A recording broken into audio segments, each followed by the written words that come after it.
আপনি কি credit card নিতে চাইছেন অথবা আপনি ক্রেডিট কার্ড ইউজ করছেন, তাহলে কিন্তু এই ভিডিওটা অবশ্যই দেখবেন। তো বন্ধুরা, আজকের এই ভিডিওতে আমি আপনাদের বলবো যে ক্রেডিট কার্ড কি, ক্রেডিট কার্ড জন্য কিভাবে আপনি আবেদন করবেন, ক্রেডিট কার্ড কাদের জন্য, এবং ক্রেডিট কার্ডে কি কি সুবিধা আছে এবং ক্রেডিট কার্ডে কি কি অসুবিধা আছে, এবং এই ক্রেডিট কার্ডে যে আপনি বিলটা আপনার হবে সেই বিলটা কিভাবে অনলাইনে পেমেন্ট করবেন, এই কিছু তথ্য কিন্তু এই ভিডিওর মাধ্যমে আমি আপনাদের দেবো। সেই জন্য ভিডিওটা প্রথম থেকে শেষ পর্যন্ত অবশ্যই দেখবেন মনোযোগ সহকারে, এবং আমাদের চ্যানেল যদি আপনি প্রথমবার ভিজিট করে থাকেন তো আমার চ্যানেলটিকে সাবস্ক্রাইব করে রাখুন এবং পাশে থাকা বেল নোটিফিকেশনটাকে অন করে রাখুন, কারণ আমরা এরকম রিলেটেড নিত্য ভিডিও নিয়ে আসি। তো চলুন আজকে ভিডিওটা শুরু করা যাক। তো প্রথম বলবো ক্রেডিট কার্ড কি। তো ক্রেডিট কার্ড হলো ডেবিট কার্ড অথবা এটিএম কার্ডের মতোই একটা কার্ড, কিন্তু এই ডেবিট কার্ড এবং ক্রেডিট কার্ডের মধ্যে পার্থক্যটা হচ্ছে আপনি ডেবিট কার্ড হচ্ছে ব্যাংক অ্যাকাউন্টের সঙ্গে লিংক থাকে, কিন্তু ক্রেডিট কার্ড কিন্তু ব্যাংক অ্যাকাউন্টের সঙ্গে লিংক থাকে না। আপনি ডেবিট কার্ডের মাধ্যমে আপনার অ্যাকাউন্টে যত টাকা আছে সেটা কিন্তু আপনি ইউজ করতে পারবেন, কারণ এই ডেবিট কার্ড কিন্তু ব্যাংকের অ্যাকাউন্টের সঙ্গে লিংক থাকে, কিন্তু ক্রেডিট কার্ড ব্যাংক থেকে নেওয়ার সময় আপনি কিন্তু একটা লিমিট করে দেওয়া হয়, সেটা হতে পারে 50,000 অথবা 1 লাখ অথবা কিন্তু 2 লাখ অথবা 3 লাখ। আপনার কিন্তু যে সোর্স অফ ইনকাম অনুযায়ী কিন্তু আপনাকে একটা লিমিট বেঁধে দেওয়া হয়, সেই লিমিট অনুযায়ী আপনি কিন্তু 1 মাসে টাকা খরচ করতে পারবেন। অর্থাৎ ধরুন আপনার ক্রেডিট কার্ডের লিমিট 60,000, তো আপনি 1 মাসে কিন্তু আপনি 60,000 টাকা কিন্তু খরচ করতে পারবেন, ঠিক আছে। তো 1 মাসে কিন্তু আপনি টাকা খরচ করতে পারবেন, আপনার অ্যাকাউন্টে টাকা নেই তাও কিন্তু আপনি 60 টাকা কিন্তু খরচ করতে পারবেন, কোনো সমস্যা নেই। কিন্তু সেই টাকাটা সে পরবর্তী 1 মাসে কিন্তু আপনাকে শোধ দিয়ে দিতে হবে, ঠিক আছে। প্রথমে আপনি সেই টাকাটা খরচ করুন, খরচ করার পর এবং নির্দিষ্ট সময় অনুযায়ী কিন্তু আপনাকে সেই টাকাটা পেমেন্ট করে দিতে হবে।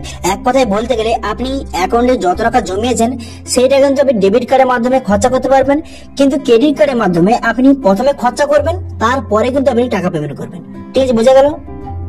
তো এবার এই ক্রেডিট কার্ড কাদের জন্য, কারা কারা এখানে আবেদন করতে পারবেন, দেখুন এটা ক্রেডিট কার্ড কিন্তু যারা বিজনেসম্যান অথবা যারা চাকরি করে অথবা যাদের সোর্স অফ ইনকাম বেশি তারা কিন্তু এই ক্রেডিট কার্ডের জন্য আবেদন করতে পারবে, ঠিক আছে। যাদের কিন্তু ব্যাংকের লেনদেনটা ভালো হয়, ধরুন ব্যাংকের লেনদেন হচ্ছে 60,000 70,000 বা 1 মাসে 1 লাখ 1.5 লাখ 2 লাখ টাকা ট্রানজাকশন সবসময় হয়, তাদের কিন্তু ক্রেডিট কার্ডের জন্য আবেদন করতে পারবে এবং তারা খুব সহজে কিন্তু ক্রেডিট কার্ডটা পেয়ে যাবে। কিন্তু যারা প্রত্যেক মাসে 2,000 3,000 বা 500 টাকা লেনদেন করে তারা কিন্তু ক্রেডিট কার্ডের জন্য আবেদন করতে পারবে না, ঠিক আছে। তো এর পরের পয়েন্ট হচ্ছে আপনি ক্রেডিট কার্ডের জন্য কিভাবে আবেদন করবেন। তো দেখুন ক্রেডিট কার্ডের জন্য আবেদন দুই রকম করা যায়, আপনি একটা অনলাইনে আবেদন করতে পারেন অথবা কিন্তু অফলাইনে আবেদন করতে পারেন। যদি আপনি অনলাইনে আবেদন করতে চান তো যেই ব্যাংকের আপনি ক্রেডিট কার্ড নিতে চান সেই ব্যাংকের কিন্তু অফিসিয়াল ওয়েবসাইটে যাবেন, যার পর কিন্তু সেখান থেকে কিন্তু আপনি ক্রেডিট কার্ডের জন্য কিন্তু আবেদন করতে পারেন, এবং অনলাইনে আবেদন করার সময় সেখানে কিন্তু ইনকাম প্রুফ আপনাকে দিতে হবে। তো সেই ইনকাম প্রুফ অনুযায়ী কিন্তু আপনার ক্রেডিট কার্ডে কিন্তু লিমিটটা করে দেওয়া হবে। এবং যদি আপনি ব্যাংকে গিয়ে আপনি যদি অফলাইনে ক্রেডিট কার্ডের জন্য আবেদন করেন সেখানে কিন্তু সমস্ত ডকুমেন্টস আপনাকে নেওয়া হবে এবং কিন্তু ইনকাম প্রুফ কিন্তু অবশ্যই সেখানে নেবে। সেই ইনকাম প্রুফ অনুযায়ী কিন্তু আপনি ক্রেডিট কার্ডে কিন্তু লিমিটটা আপনাকে করে দেওয়া হয়। তো ব্যাংক আপনাকে যত টাকা লিমিট করে দেয় সেই লিমিট অনুযায়ী কিন্তু আপনি টাকা খরচ করতে পারবেন, সেটা অনলাইনে পেমেন্ট হতে পারে বা তো শপিং এ আপনি সেটা ইউজ করতে পারেন। তো আপনি কিন্তু বিভিন্ন জায়গায় কিন্তু ক্রেডিট কার্ডের আপনি ইউজ করতে পারেন, ঠিক আছে। কিন্তু একটা কথা আপনি মনে রাখবেন, আপনি কিন্তু এটিএম এ কিন্তু আপনি ক্রেডিট কার্ডে ইউজ করবেন না, এটিএম এর মাধ্যমে কিন্তু আপনি ক্রেডিট কার্ডের মাধ্যমে টাকা তুলবেন না। এর জন্য কিন্তু আপনাকে বেশ ভালো রকমের কিন্তু আপনাকে পেনাল্টি দিতে হবে, ঠিক আছে। আপনি কিন্তু অনলাইন শপিং বা অনলাইন ট্রানজাকশন করুন, কোনো সমস্যা নেই, কিন্তু আপনি এটিএম এ ক্রেডিট কার্ডে কিন্তু ইউজ করবেন না। যদি আপনি এটিএম এ যদি ক্রেডিট কার্ডের মাধ্যমে টাকা তোলেন তাহলে কিন্তু আপনাকে বড় রকম কিন্তু আপনাকে পেনাল্টি দিতে হবে। তো এবার বলবো ক্রেডিট কার্ডে কি কি সুবিধা আছে। তো দেখুন তো ক্রেডিট কার্ডের সবথেকে বড় সুবিধা আছে ইমার্জেন্সি। তো ধরুন কোনো কারণে আপনার ইমার্জেন্সি টাকা লাগবে, তো সেই জন্য কিন্তু আপনি কোনো বন্ধু বান্ধব বা আত্মীয় স্বজনের কাছ থেকে আপনি টাকা পাচ্ছেন না, তাহলে কিন্তু ক্রেডিট কার্ডের মাধ্যমে আপনি সেই টাকাটা ইনস্ট্যান্ট আপনি পেয়ে যাবেন, ঠিক আছে। সেই টাকাটা কিন্তু ইনস্ট্যান্ট আপনি ইউজ করতে পারবেন যে কোনো জায়গায়, কোনো সমস্যা নেই। আপনি কিন্তু ক্রেডিট কার্ড আপনার যদি কাছে থাকে তাহলে কিন্তু যে কোনো জায়গায় আপনার কোনো কিন্তু দুর্ঘটনা হোক বা কোনো প্রবলেম যদি কোনো আপনি ফেসে যান তাহলে কিন্তু ক্রেডিট কার্ডের মাধ্যমে আপনি ইনস্ট্যান্ট কিন্তু টাকা কিন্তু আপনি সেখানে ইউজ করতে পারবেন, আপনার কিন্তু কারো কাছ থেকে হাত পাতার দরকার নেই। এবং যদি সেই টাকাটা যে আপনি ইউজ করেন সেই টাকাটা কিন্তু আপনাকে নির্দিষ্ট সময় অনুযায়ী কিন্তু আপনি সেই টাকাটা পেমেন্ট করে দিতে হবে আপনাকে, ঠিক আছে। তো ক্রেডিট কার্ডের যে সেকেন্ড সুবিধা হলো সেটা হচ্ছে আপনি ক্রেডিট কার্ডের মাধ্যমে যদি আপনি অনলাইন শপিং করেন বা বিভিন্ন যে আপনি ইউজ করেন তার মাধ্যমে কিন্তু আপনাকে বিভিন্ন রকম রিওয়ার্ড পয়েন্ট দেওয়া হয়, এবং সেই রিওয়ার্ড পয়েন্টটা কিন্তু আপনি পরবর্তীকালে কিন্তু আপনি ক্যাশে কিন্তু ট্রান্সফার করতে পারবেন, ঠিক আছে। এছাড়াও এর তৃতীয় যে সুবিধা হচ্ছে সেটা হচ্ছে তোমার ক্রেডিট কার্ডের মাধ্যমে কিন্তু বিভিন্ন রকম ডিসকাউন্ট এবং স্পেশাল অফার কিন্তু পাওয়া যায়, ঠিক আছে। তো আপনি ক্রেডিট কার্ডের মাধ্যমে যদি অনলাইন শপিং করেন বা অনলাইন ট্রানজাকশন করেন তাহলে কিন্তু বিভিন্ন রকম স্পেশাল ডিসকাউন্ট এবং স্পেশাল অফার কিন্তু পাওয়া যায়। তো আমি একবার ক্রেডিট কার্ডের মাধ্যমে অনলাইন হোটেল বুক করেছিলাম, তো সেখানে কিন্তু 3,000 টাকা সেখানে চার্জ ছিল, কিন্তু সেখানে ক্রেডিট কার্ডের মাধ্যমে পেমেন্ট করার জন্য আমাকে 1,000 টাকা ডিসকাউন্ট দিয়েছিল, সেই জন্য কিন্তু আমি 2,000 টাকা কিন্তু আমি হোটেলটা বুক বুক করতে পেরেছিলাম। সেই জন্য কিন্তু ক্রেডিট কার্ডের মাধ্যমে বিভিন্ন রকম স্পেশাল ডিসকাউন্ট এবং বিভিন্ন রকম কিন্তু রিওয়ার্ড পাওয়া যায়। ঠিক আছে, তো এবার বলবো ক্রেডিট কার্ডে কি কি অসুবিধা আছে। তো দেখুন, প্রথম যে অসুবিধা আছে যে সময় অনুযায়ী টাকা পেমেন্ট না করা।